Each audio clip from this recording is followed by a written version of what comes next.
Do you find that you get stuck in the past and old patterns and habits and behaviors and really a lot of negative thinking? Well, today I want to talk to you about a technique called EFT tapping. I already have some videos on my page, but today I want to walk you through the steps on how to do it and some background information so that you can have a better understanding of how it works and how it can really help you benefit by letting go of resistance, barriers, blockages in your system that keep you stuck in the past and keep you in negative thinking. So let's get started. The first aspect that I want to talk about is EFT tapping is great because it helps you release blocked energy in your system, blocked emotions that keep you stuck in negative thinking. However, it's really important to go into it with an open mind because all of that trapped energy has wisdom and there's something to learn from those experiences. So be open when you're going into tapping session that you're going to learn something. It's not just about letting go. So I do the same thing with my clients when we're working on a physical space and we're letting go of physical belongings. It's not just about the decluttering. Where's the wisdom around the attachment to holding on? So same thing when we're talking about trapped energy in our system. Where's the wisdom?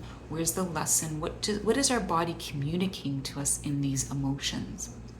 Which brings me to the second area that I wanted to talk about before getting into the steps, which is everything is energy. So from this perspective, you have an experience. That energy is trapped in your body because maybe you weren't supported, you literally weren't physically held, the issue wasn't resolved. So that trapped energy then comes with some beliefs. Your subconscious mind is like, oh, that was uncomfortable.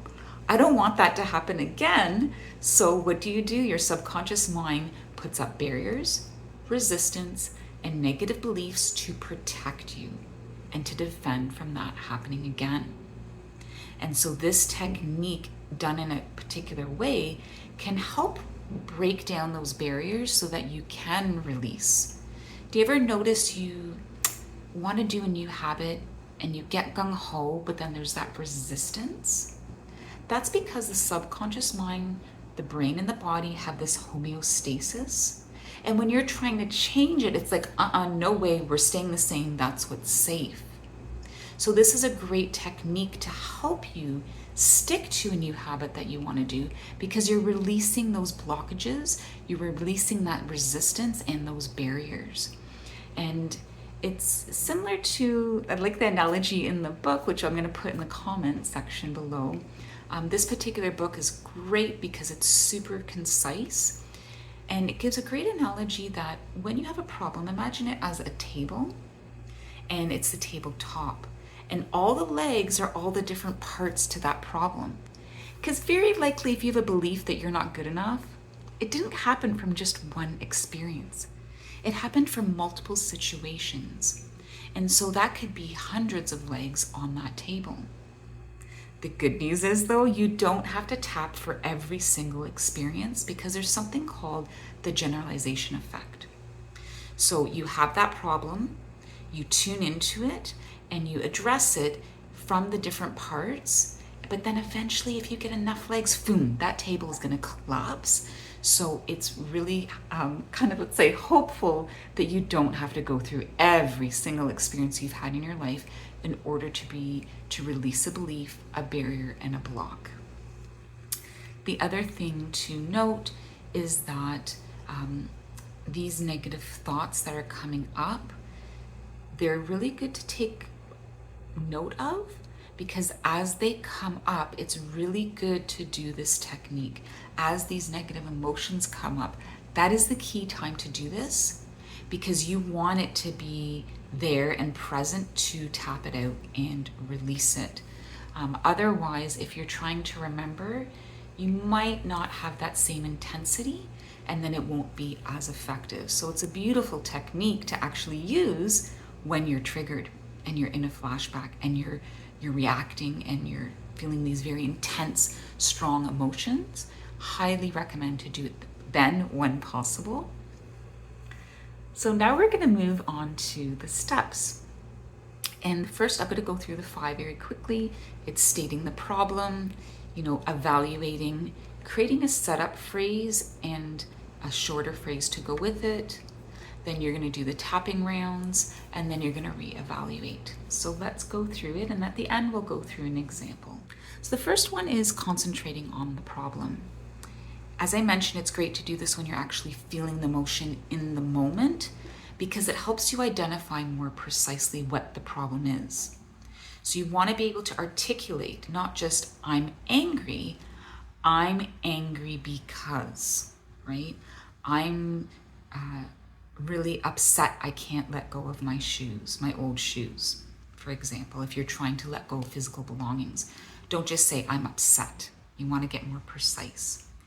And then the more precise you can get, the more effective the tapping will be and the less rounds you'll have to do around that particular issue. So the second step, once you have the problem, is evaluating, okay, on a scale of 1 to 10, how upset am I about being able to let go of my old shoes? Let's say it's an 8, okay? The intensity on a scale of 1 to 10 is an 8. The idea is to get to a 0 or to at least reduce it. The nice thing about the evaluation is it gives you a gauge of where you're at, and it helps inform you after you do the round if it's been effective or not and what next steps are. So once you have that, you're going to do your setup phrase, which is super important. It is this piece that helps with that resistance, that psychological defense mechanism that you have, and your subconscious being like, no, we don't want change. And what you're doing is you're bringing yourself into a state of acceptance and then saying the challenging emotion or the, in spite of how I feel, in spite of these flaws, I still accept myself. So the setup statement is, I completely accept myself even though. So you're completely accepting yourself even though you have doubt, even though you're feeling these strong emotions.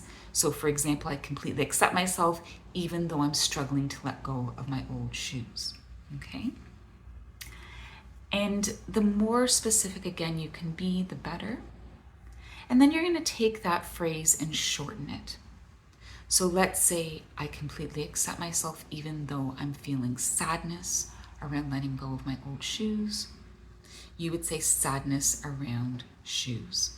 You want to shorten it, okay? And this needs to be done immediately after you do the first point, which I'll explain in a minute. You need to say this statement 3 times. I completely accept myself, even though I feel sad about letting go of my old shoes. Saying that 3 times. And then the reminder phrase right after, letting go of my old shoes, or sad about my shoes, whatever is more precise for you. And what this does is it helps redirect the energy that is blocked, because you're working with the positive of completely accepting yourself, jumping in there with the negative and tapping on those points to help set that reversal and release that block. Which brings me to the next step, which is your tapping sequence. And so the first thing you're going to do is you're going to tap either the sore spot, which is just below the collarbone, and then you're going to say that setup phrase 3 times. That's going to be followed very quickly with the different points that are connected to certain acupuncture points.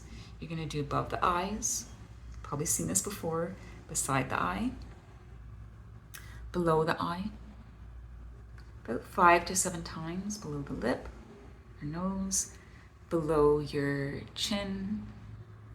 You can do below the collarbone, on your sides, just under a hand, about 4 fingers under your armpits, and then just below the nipples, under the breastbone, and then below your thumbnail, first finger, just below the nail, middle finger, pinky finger, and then the good old karate chop, which you either started with or maybe you didn't, depending on which one you chose. The next one is a bit different. You might not see this in many videos, and that is the gamut point. It's just right there. just below where the 2 points meet. You'll feel like almost like a tendon there between the pinky finger and the ring finger. And you're going to tap with the flat part of your finger. And you're going to start by closing your eyes, opening them, looking down to the right without moving your head, looking down to the left without moving your head, circling your eyes in one direction, circling another, humming for 3 seconds, counting to 5 really quick, 1, 2, 3, 4, 5, humming again, song that you like, and then you're going to return back to that first sequence of doing the 3 statements, the setup phrase 3 times, immediately the reminder phrase, the shorter version of the challenging emotion, and then tapping through those same points 3 to 5 times, 5 to 7 times. And you can even throw in the one on the top of the head if you like. I like doing that one. And then the thumb, first finger, middle finger, and pinky finger. And then that brings me to the last step, which is the re-evaluation. Once you've done that, just take a moment and connect. Engage on a scale of 1 to 10, where you're at with that belief, with that problem, and if it's decreased. Sometimes it stays the same. It might go up or it might go down. If it hasn't reduced in intensity, it could be for a number of reasons. 1, well, your attention wasn't fully there. You weren't fully in your body and feeling that emotion and connecting with your breath and the thoughts and feelings that were coming up. So you missed that target and being able to release that energy. The next one is you weren't able to describe it quite accurately enough. It might have been too general, which is okay. Sometimes the resistance is so strong, it's actually good to be general first, just to slowly ease into it so there's not as much battle with your subconscious mind. And so that's where it's nice to really connect with a felt sense and using that focusing technique I mentioned. The other aspect is that, you were thinking about this problem and the emotion and something else came up. So that's where it's handy to have a piece of paper and a pen beside you so that you can jot down that other aspect of the problem, because then you can do a round on that, and that's another leg on that table, which that will help the table collapse. The last one is, and I sort of mentioned this already, is that the subconscious mind is like, no way, we're coming up full force with resistance and blocking and defending and protecting, you're not changing. So for myself, what I've tried is to be like super general and just say, I'm experiencing something challenging right now.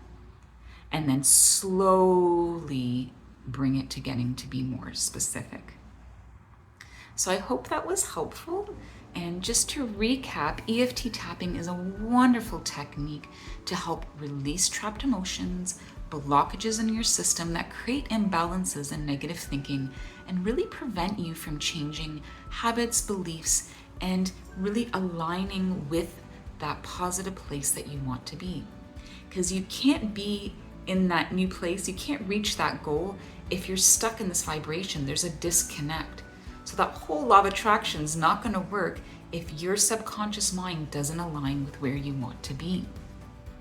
So remember, it's as easy as 1, connecting with the problem, 2, evaluating where you're at on a scale of 1 to 10, 3, connecting with a statement, the setup phrase of I completely accept myself even though, and then having that shorter reminder phrase to use for the other points. And then going through 3 steps of doing the different points that I showed you, then doing the gamut point round where you're balancing the brain and both sides of the hemisphere, and then lastly going back to that sequence again of tapping, and of course the reevaluation to see where you're at and what needs to be addressed next. Thank you so much. Stay tuned for future videos on EFT tapping. The more you understand and learn about something, the more likely that you're going to use it and you can connect with it and do it with more skill. So enjoy, and until next time.